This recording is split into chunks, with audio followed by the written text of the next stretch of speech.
Hey guys, I'm Isha, one of your mentors for this class. This is the first video for our second module, and in this video we'll be covering functions. Since functions are so vast and long, I will not be able to discuss everything in this video. Instead, I'll split up functions in 3 parts. This is the first part where we will discuss what functions are and how to create them, as well as parameters and arguments of a function call. Remember to like this video, subscribe, and turn on notifications. Let's get started. Okay, so if we were hosting a grand event and we were collecting the names of the registrants for this event, so that once a person registered for the event, we would send them a note saying, "Hello, whatever their name is, thank you so much for registering. This event will take place on July 20th. These 3 lines may not seem like a lot, like it's 3 lines, right? Wrong. What if we had 100 registrants? That would be 300 lines of code we would need to write. Instead of writing 300 lines of code, we can use functions. Functions are a collection of lines of code that need to be executed together. They help combine multiple lines of code together so that they do not need to be written every time. Functions can be created by using the def keyword followed by the function name, followed by parentheses and a colon. Your code itself goes in the next line indented 4 spaces. As you can see here, the code editor automatically indents the next line 4 spaces. Please do not erase the indent. The indent tells the code editor that the code is part of a function. For example, I'll create a function called sayHello, and this function will print 2 lines, which are hello and how are you doing this? How are you doing, sorry.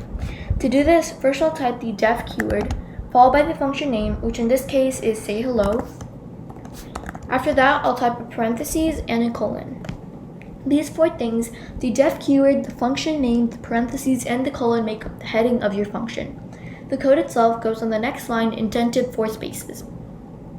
The code in this case will be 2 print commands printing hello and how are you doing.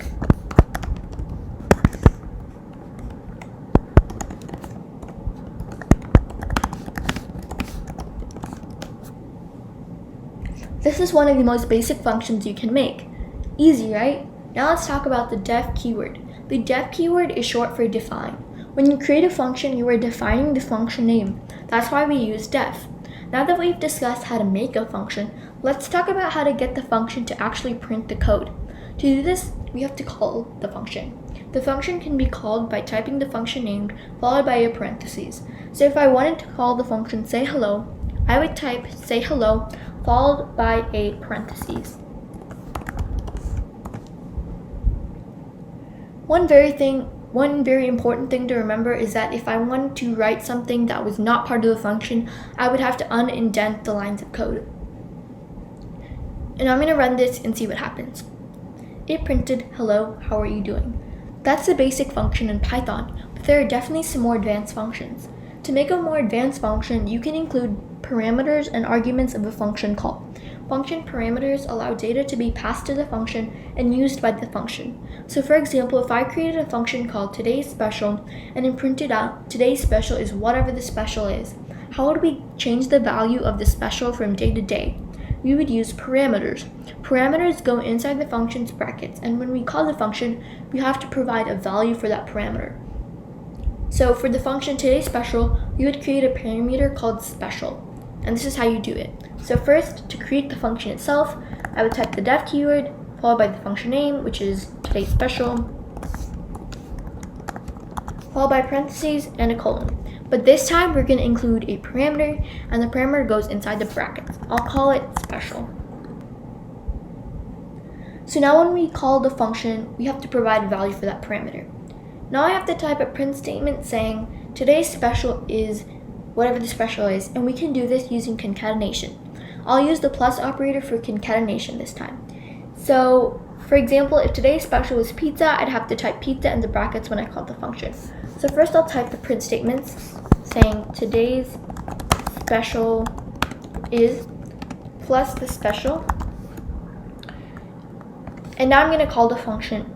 So to do this, I type the function name, which is today's special, and the parentheses.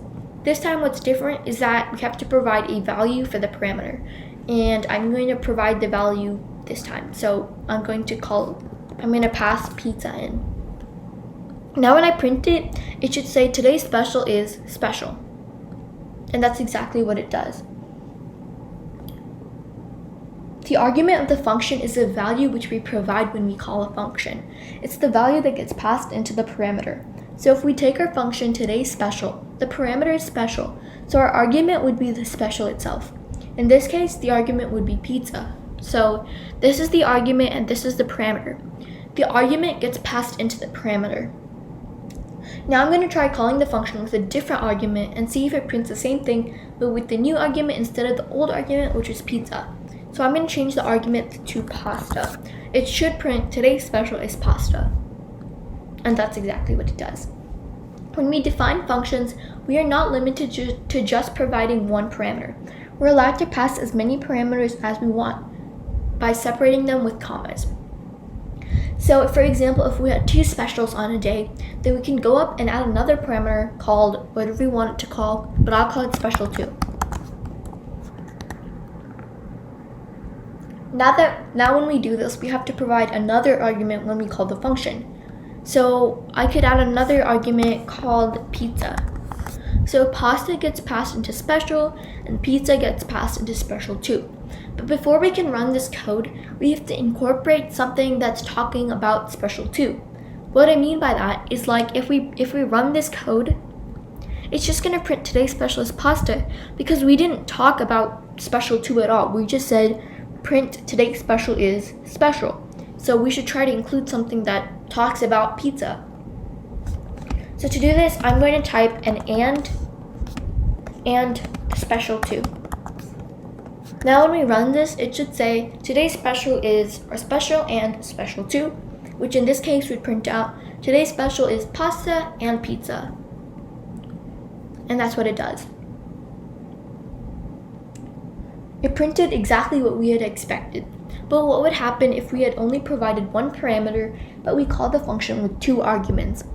We would get a type error saying that today's special takes 1 positional argument, but 2 are given. So let's see if that's what actually happens. So I'm going to delete this parameter and delete this statement. And let's see what happens.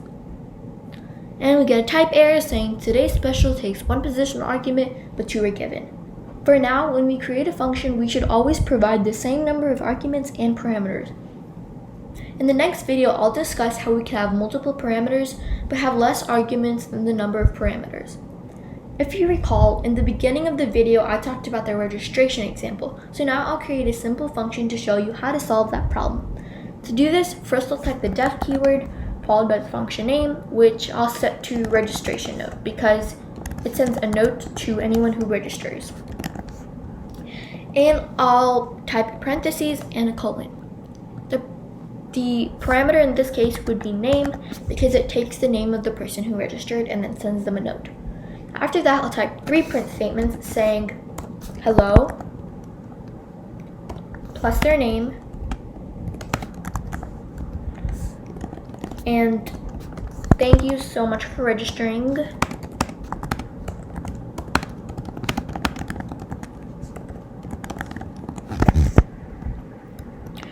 And the last print statement is this event takes place on July 20.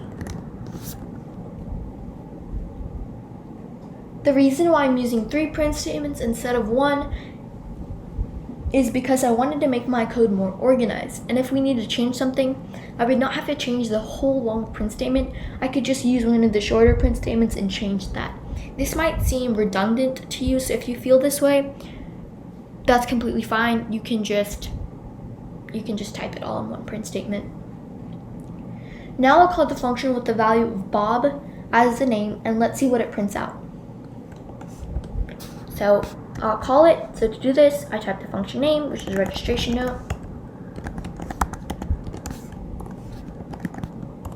And I'll provide an argument for the parameter, which I'll set to Bob, and let's see what it prints out. It prints, hello Bob, thank you so much for registering. This event takes place on July 20th.